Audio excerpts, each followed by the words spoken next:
Well, hello everyone, and welcome back to another video and another F1 23 game ideas. Today I'm going to be discussing 5 ideas about my team as well. Now, I should point out, if you missed the previous episode, which was more of a general / driver career mode video, I'll try and remember to leave an I thing in the top right hand corner.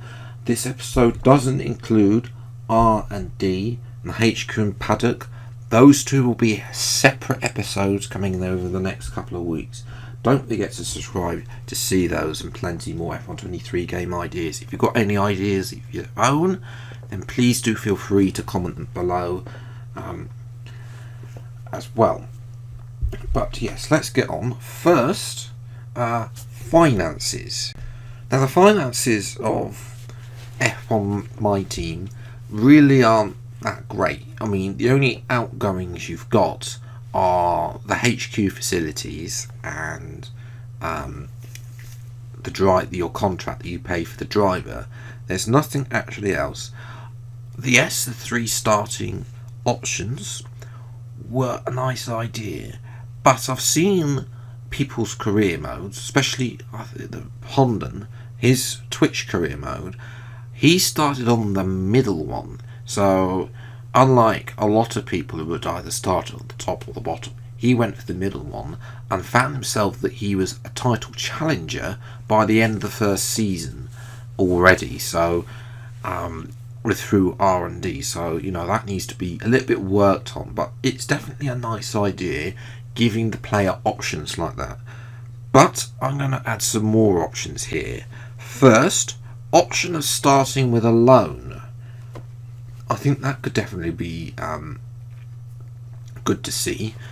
You have to get a loan from a bank who become a sponsor. You can get fictional sponsor for a bank. I mean, it doesn't have to say, and then they say, we're going to loan you this amount of money to start the team, but we will want to be your main sponsor, and over time you pay it back through sponsorship that you obviously charge. They pay you. They take money off the sponsorship fees, and then obviously you can pay the extra back through the money you gave them from the other sponsors. Stuff like that would actually be quite cool. And the other one is also linked to this, because obviously you've got to manage those finances carefully. Bankruptcy, not available in F1 22 my team. The game does not like you going into debt. It does allow you to go into debt. If you've been watching Ara's My Team career mode earlier in season 3, you may have noticed that he was in debt. That was a mod that allowed him to go minus £15 million in debt. But obviously the biggest concern with my team is that you just stack money and money and money as well. I'm going to come back to that with the HQ, but one thing that I do think that needs to be looked at is first the budget cap. You've got to manage that, introduce that to the F1 game to give the player something to manage as well. And second, wages for absolutely everyone that works for your team. That will then link with the budget cap, because obviously you've got to submit that and make sure you're not over, otherwise you're going to get a penalty like Red Bull and get less wind tunnel time. Maybe even have to close, maybe for a period of time, one of your HQ departments as a punishment. That would be interesting to see. Number 2, junior driver program. Now, this has been something that people like to have, is a reserve driver that's in a junior driver program role. Obviously, again, you have to pay for him, so that's another contract you have to think about. As I say, I spoke about contracts, by the way, in the driver / general career mode video, so don't forget to go and check that video out as well. But obviously having that junior driver option means you can monitor people, and there's a bit of an argument about the junior formula. First, an idea that I like is having the F2 driver results available like they do in Motorsport Manager. You can't see them in F1 Manager 2022. They should definitely add that if they're watching. But basically, you have F2 driver results, and as the F2 drivers get promoted to F1 as the F1 drivers retire, you then have this thing where the F3 driver pool comes in and replaces those F2 drivers. So that'd be nice to see. It gives a bigger driver pool, gives you a lot more free agents for F3. Obviously there are F2, but you should have to buy them. Obviously if they're assigned to an F3 and F2 team and my team, you should really be buying them out of their contract and not paying nothing for them. And obviously the community is split over whether F3 itself should be included. I've had this conversation so many times so far. F3 hasn't been included in the F1 game, unlike an F1 manager where it is an official Formula 3 licensed game, even though you can only manage the F1 team. It's not like Motorsport Manager, we can actually manage an F3 team there. So let me know what you think, if you're for or against having F3 in Formula 1. Yes, I do. There's that, obviously appreciate on that argument that they should be focusing on other parts of the game before they look at implementing F3, and also the fact that every year so far we've had F2, we don't have the current season of F2 on launch. So that's something else, whether or not they'd actually be able to have the resources to develop F3, or we wouldn't even get it until the following February for the current season. Number 3 is customization options, and I'm meaning livery editor. I'm also talking about sponsors. Now, when they had a My Team in MotoGP, they actually had real life sponsors. And obviously every team has Pirelli logo, so you would think that they should have at least one of the slots available for Pirelli. As well, maybe have some other real life sponsors like EA, Codemasters, anyone else who wants to take part, DHL, maybe get some of the sort of those F1 partners that are partners. Obviously you can't have Aramco though, because they sponsor Aston Martin, but you've got those like DHL, Lenovo, MSC, all those ones that sponsor F1 but don't sponsor any particular team. So they're licensed to F1 already, but they're not licensed to any particular team. They could become your sponsor as well. Obviously we're not going to get full on real life sponsors because of licensing, but it'd be nice to have at least some real life sponsors like that for realism for the console players. And one thing that annoys me so much is about sponsor slots, and you can have your title sponsor in the smallest of pockets and another sponsor in the big pockets. That's not how it works.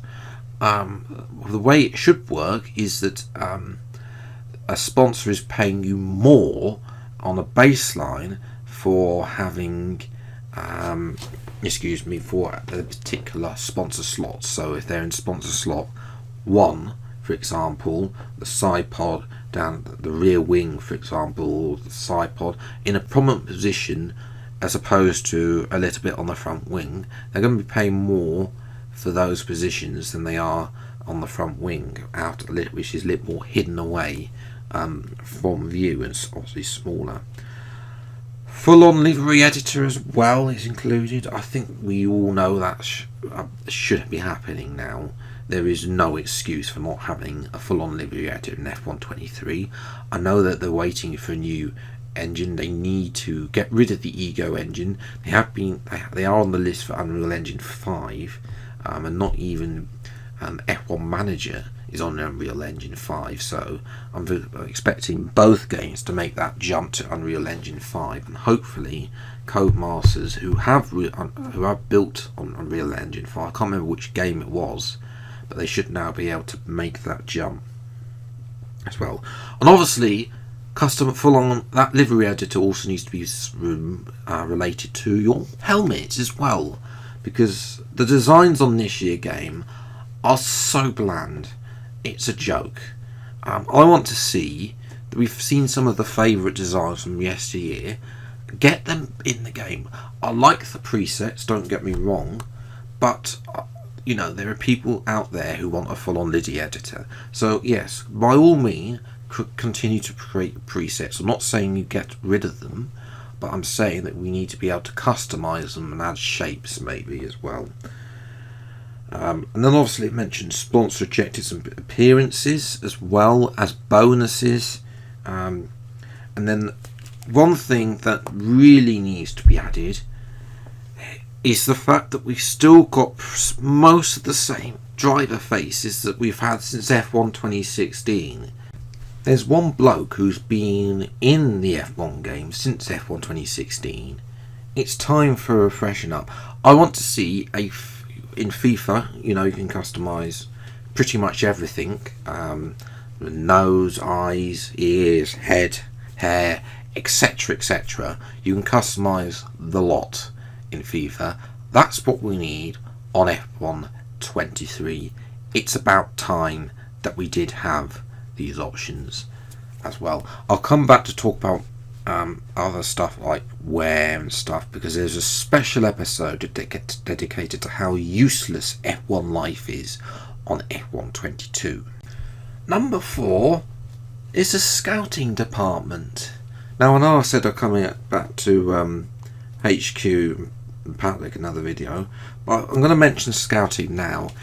You know, you shouldn't really be able to see all the driver stats as well, and also not their overalls. I disagree with F1 Manager that they have their overalls.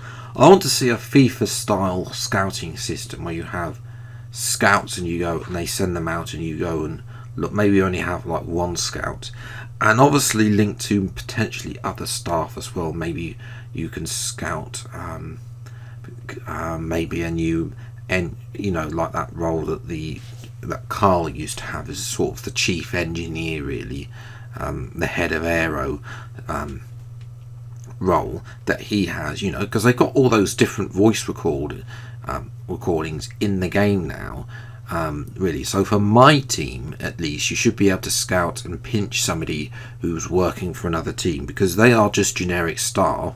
You should be able to at least poach one of them from another team should you be unhappy with the one that's been assigned to you. And the final idea of this video is rule changes. Now I think that as a team owner and team manager, you should be able to vote on which department gets reset, which events are sprints, which it shouldn't be hard. You should be able to vote on which sprint races, and you should be able to, that's if you want, obviously, that option of the game choosing the calendar for you. That's another idea as well. Otherwise you should be able to choose which events you want to have as sprints, for example, because all in the game, in Grand Prix mode, all the Grand Prix are available to have a sprint race, so you should be able to then apply that to career mode as well. And obviously even change the point system as well. Maybe come up with a few different point systems, maybe bring some points. We have so many different point systems from the past. All you need to do is to have a regulation change, stuff like that, because we don't actually, all we see is the R&D reset, which isn't really a regulation change. It's just the game resetting itself. It's sort of, you know, it was a nice idea when it came in F1 2017 or 2018, I can't remember when, but now it's getting a bit bland, and those R&D resets need to be re-looked at, because otherwise it's just going to get blander and blander. I'll come back to that next week in the R&D video. And that's where I'm going to leave it to today's video. If you have enjoyed, leave a like, subscribe to the channel, and you see plenty more F1 23 game ideas as when they come out. If you've got any game ideas, if you want to let me know, then please do let me know in the comments below. Until the next video then, I'll see you next time. Take care, thanks so much for watching, enjoy your day, and goodbye.